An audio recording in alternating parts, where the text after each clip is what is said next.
خوش اومدید به یه ویدیو جدید. اومدم بهتون تیم‌های من رو نشون بدم که یه زلاتان نوروزی دارم، یه رونالدو پرایم، یه رونالدینیو اسمش واسید رونالدینیو کوپا آمریکا، یه دونه سرخیو راموس امضا، اینو نمیشناسم، اینم نمیشناسم، اینم فکر کنم مربیگر تیم همون زلاتانه، اینم نمیشناسم، اینم سرخیو راموس 125، اینم رودریگو امضا 25، اینم نمیشناسم.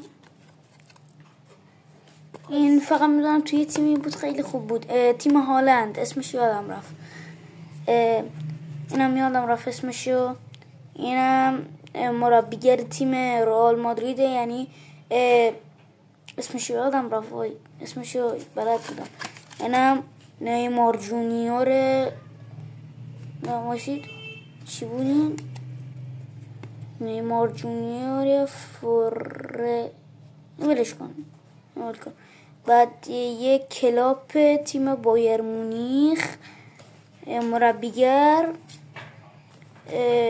امضای هازارد، اینم نمیشناسم. لواندوسکی پرایم 1 امضای بایر مونیخ، اسمشو بلد نیستم. این رویال یاشین، اینم نمیشناسم. 2024 سرخیو راموس و چی بود اسمش یادم رفت،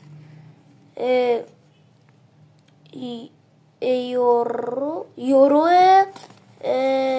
تیم رئال مادرید، اسمش یادم رفت. هازارد دوباره امضا، زلاتان ابراهیموویچ رویال، اینم دوباره نمیشناسم. بایر مونیخ کلاپ مسی